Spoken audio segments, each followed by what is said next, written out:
There are a variety of practices that are necessary along this healing journey. And there's one that I tend to talk about quite often that I saw something recently that just kind of made me think about it. And I thought I would share some more specifics that you might find helpful. Welcome. I'm Peggy Oliveira. Thank you for joining me. So if you've been around at all, you know that I talk about journaling a lot. And there are really several reasons why I think it's really beneficial. But I saw something recently where somebody talked about the fact that their therapist had suggested that they journal, but they were struggling because they would journal about something and then kind of felt caught up in it or lost. Now what? Feeling like they're struggling with knowing what to journal about. And so whether you're working with somebody or you're just trying to navigate this more on your own, which I hope that you have professional support, but I know for a variety of reasons you may not right now. And journaling is something that I think can have profound benefit. However, I also recognize that there are times in which journaling not only can be challenging, but if you're not necessarily doing anything with it or you're not doing it with specific intention, talked about that recently, then sometimes it can actually create some difficulty. So I wanted to take some time today to talk about some of that.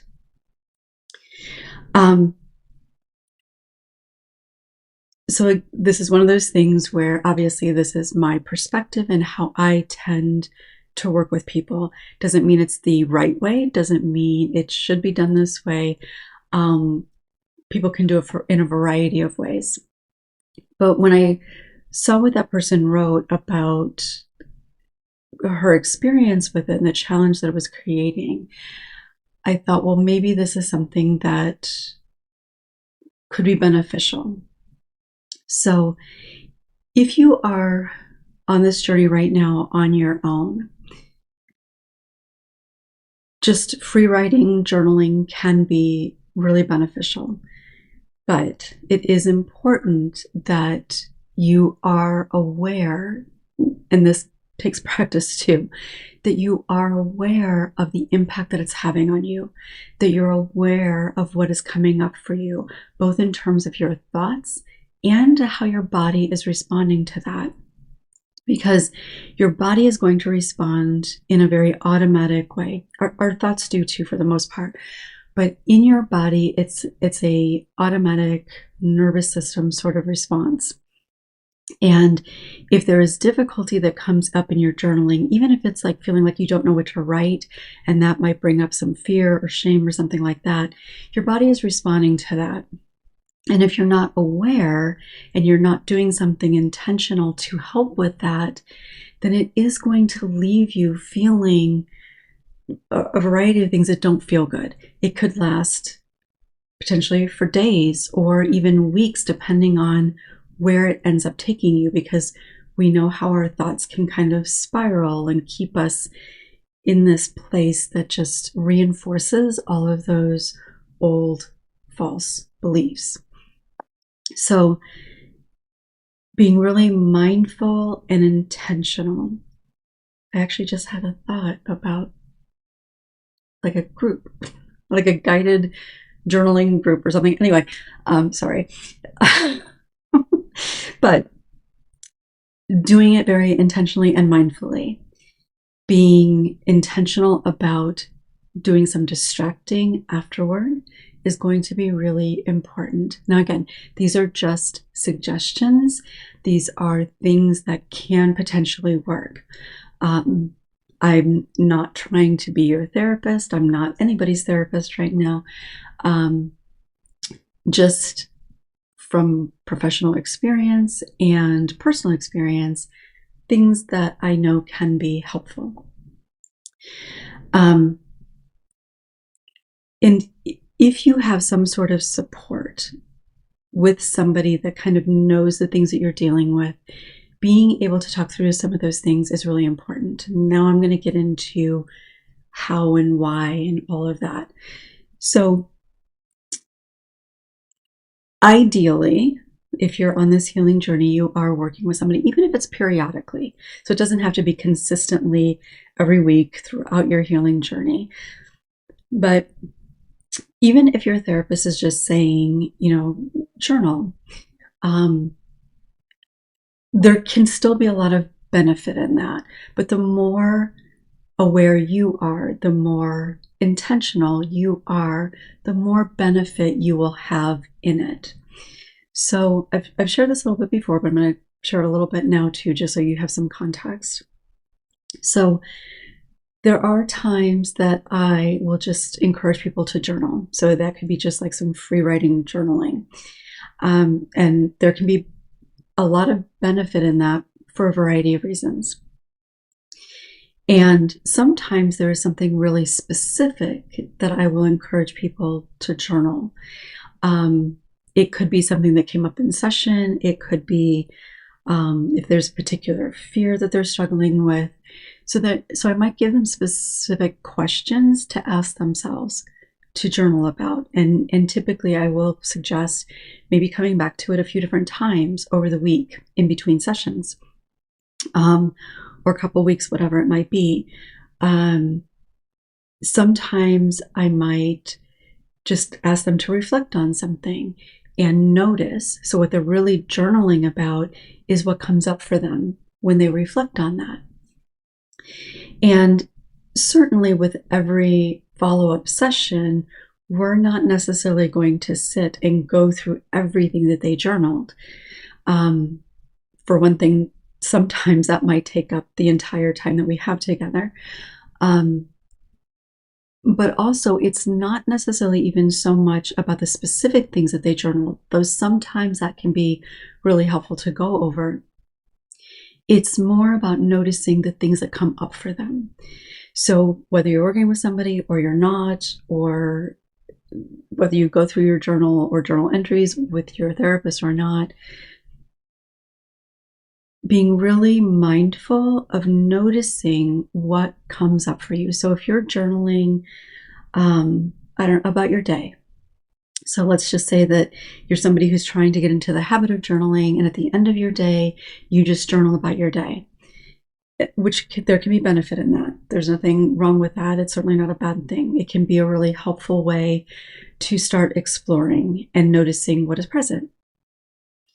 So as you're just kind of journaling about your day, you're going to be writing some very specific things, probably. Maybe it's things that happened, maybe it's how you're feeling, whatever. But as you're writing that, as you're reflecting on the day, as you're writing things that happened, maybe you're writing about how you felt about something, as you're writing that, there's something happening within you. You might reconnect with feelings that happened in the day. You might notice that something that happened in the day makes you think about other things. You might notice that as you're writing about something that happened in the day, there are some feelings or sensations that are happening in your body. And whatever that might be can be helpful information. Now, it's most helpful, generally speaking, if you can talk about that and share and process with the person that is supporting you through this journey. But even if you're doing it on your own, like if you're writing about an interaction that you had with somebody, and in your mind when it happened, maybe it made you think something or feel something, but it didn't seem like it was that big of a deal. But at the end of the day, as you're writing about it, you might notice something happening in your body. You might notice that there are some additional thoughts that come to mind about that. Because sometimes in the moment, you're just in it and you're getting through it. And particularly if it's something that maybe creates some sort of difficulty or some unpleasant sorts of feelings or thoughts or reactions, your natural way of coping with that might be to move away from it. At the end of the day, when you're writing about it, you might be in a different place. And so you might have more capacity to be with different types of thoughts or feelings that might be created from that experience. And being able to recognize that can be really helpful because it can help you identify what is it about that. Even identifying that at the time I didn't really recognize it, but later I did. And we've definitely talked about that quite often, right? Like when there's something going on, how it's pretty natural in terms of coping that we just kind of push it to the side. We tell ourselves it's not that big of a deal so that we can just get through it and move on. So journaling can actually be really beneficial in helping us connect with kind of the full picture of that, instead of just the intellectual part of us and kind of the automatic part of us that just pushes it to the side. Because I think we can all recognize that we've had experiences in which we think something didn't really affect us, or even in our current life, so not even necessarily trauma, but something wasn't that big of a deal, it didn't really affect us, it didn't really bother you, something to that effect. But you notice maybe that you're feeling a little maybe down or irritable or a little more anxious, and maybe it's pretty soon afterward. Maybe it's in the following few days. And that often happens because in the moment, you're not recognizing the full response that's happening. You're not able to fully acknowledge, and this is normal, this is human, you're not able to fully acknowledge the impact of that thing. And so just because we don't acknowledge it, just because we're able to compartmentalize it, doesn't mean that it's not affecting us. We're just not consciously thinking about it. We're not allowing ourselves to be with whatever that might have brought up for us. So with journaling, that can be helpful. And that can often be a pretty important part of being able to understand ourselves, to connect within ourselves, to process the reality of our experiences, to understand potential connections to this thing felt familiar to this other thing, or this thing brought up some insecurity that I didn't recognize immediately. So it really could be a number of different things, but it can help us with making those connections. And I've talked at times about how part of healing sometimes can be about, or there are aspects of healing that are about being able to kind of connect the dots. Now, that isn't the totality of healing, but it can play an important role in some ways, because in understanding how dots are connected, we recognize how things impact us. We can then be more specific in working toward decreasing the impact that it has, because once we understand those connections, we have more depth of knowledge and understanding of what's happening in those moments. And sometimes just the understanding of that can begin to shift it. So with journaling in particular, there is no right or wrong way to do it. There truly isn't. And I know there are times that I get hung up as well and have difficulty just kind of getting started. So recognizing that there's no wrong way to do it is really important. Even if somebody is suggesting to you, whether it's me or your therapist or a friend or some self-help thing, even if there's a very specific suggestion about what to journal about, if you're able to journal at all, whatever it is, that is helpful. Now, of course, if a therapist is suggesting to you that you try to journal about something specific, if you can do that, that's obviously great. But don't feel like you're doing it wrong, or don't feel like you shouldn't do it at all if you're not able to do it in the way that it was suggested. Because journaling itself is a practice. And the more kind of comfortable you begin to feel with just writing down whatever is present for you, the more natural the other parts of it begin to become. And for many of us, it truly is just the act of allowing ourselves to first notice what is present for us and then be able to express it. That itself is such an important practice. It truly is. No matter what you end up writing down, really, no matter what you end up writing down, just the ability to sit and write, even if you're typing. So I do generally encourage people to try to write if possible. But if typing is the only way that you're going to do it, or it feels the easiest way to begin, then absolutely do that. It is perfectly okay to do that. I've had a lot of people that I've worked with over the years that is the only way they're going to do it. And that is perfectly okay. Another thing to think about, so there's no wrong way to do it. One thing that will sometimes happen is that you will maybe, like you'll have a prompt and you will start writing about that. And then you might notice that you end up writing about something completely different and you don't even know how you got there. That is okay. And I would say, generally speaking, that is actually really good. So it doesn't matter that you're not writing about the prompt.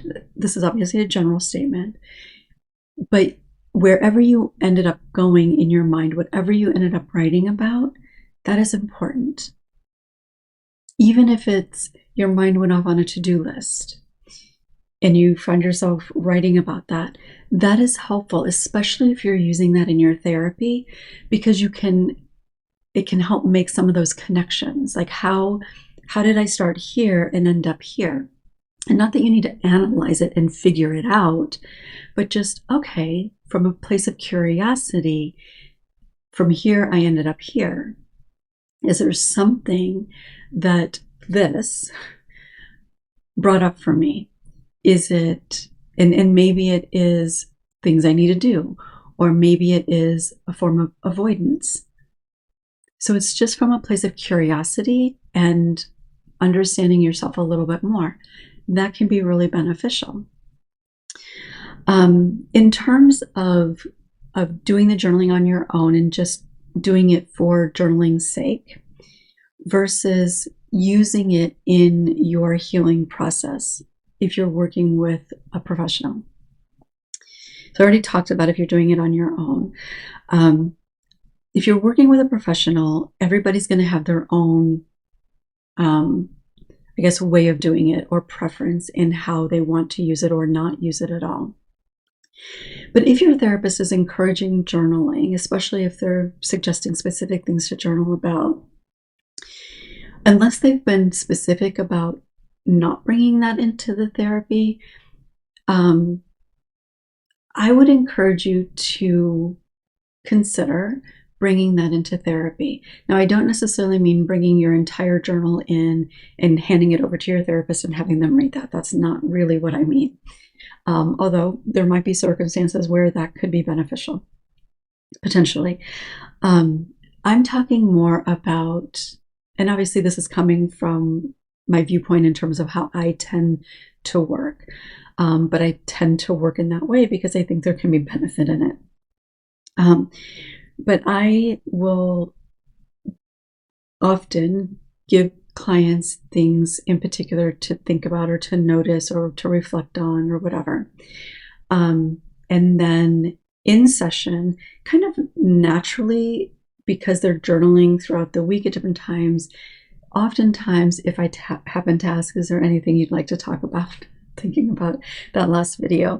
um, or, what's been on your mind.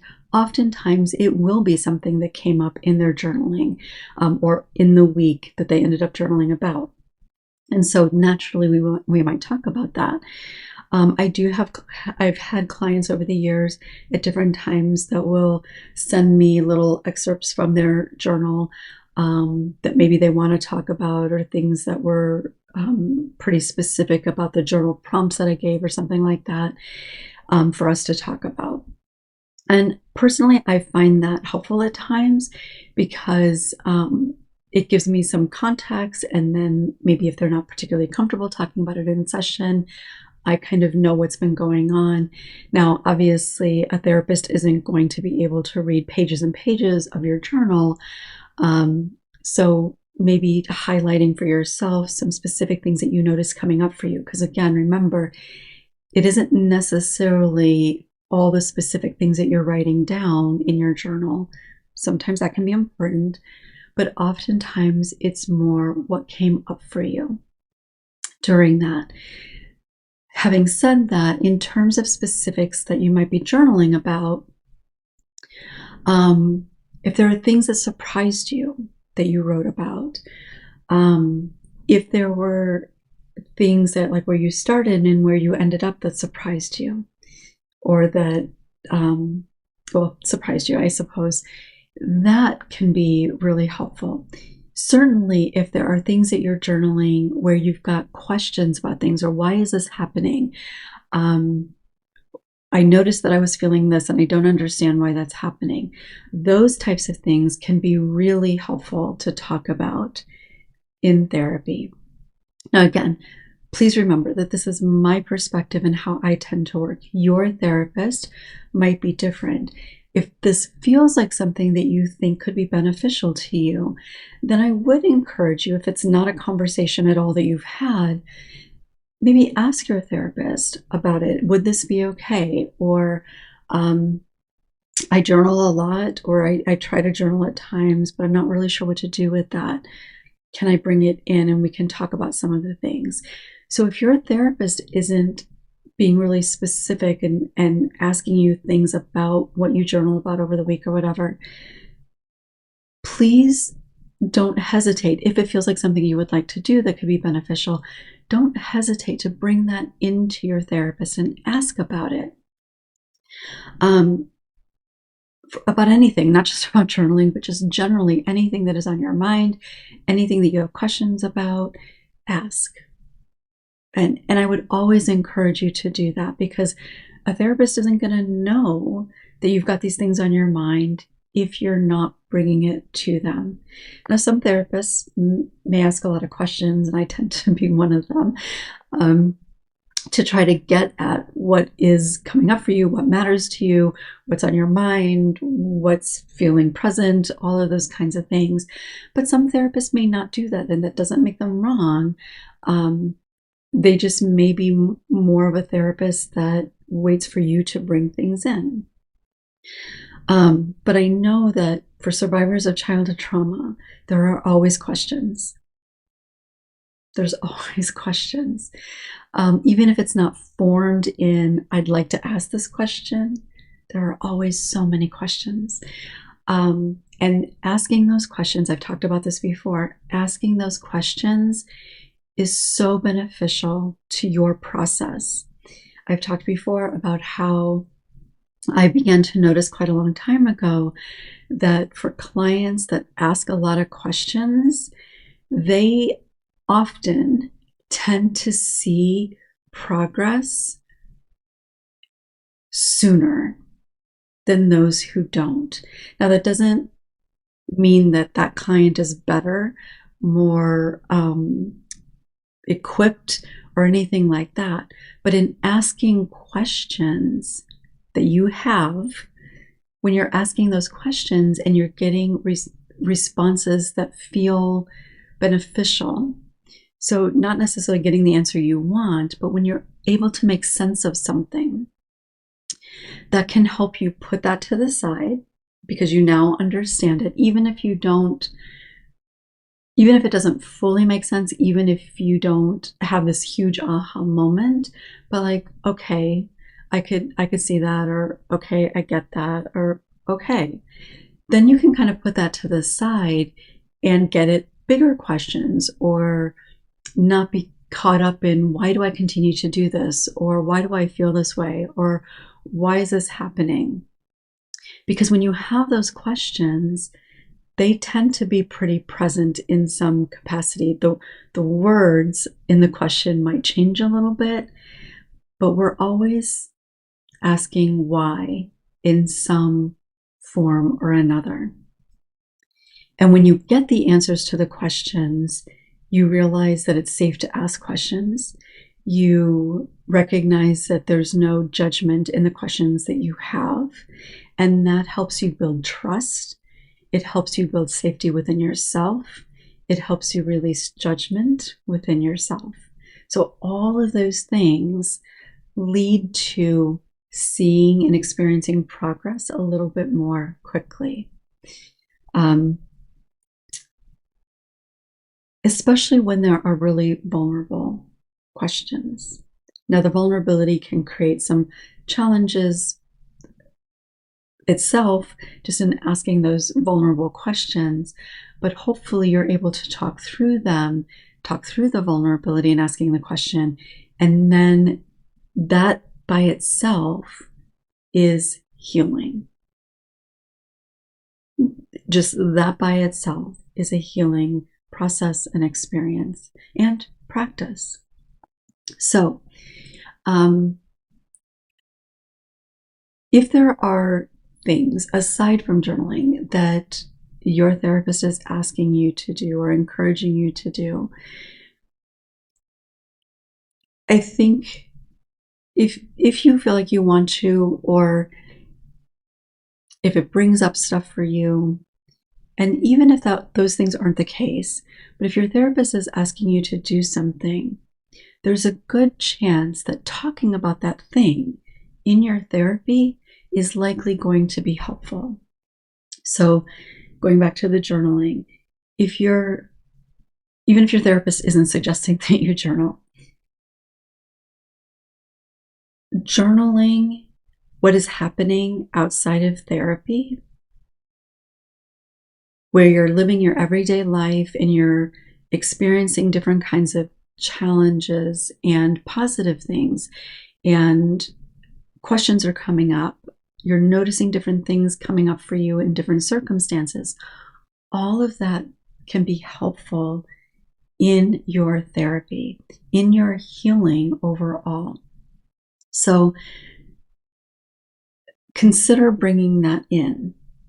The other thing that can be helpful with journaling is having free writing is good, again, but sometimes having some very specific prompts can be really beneficial.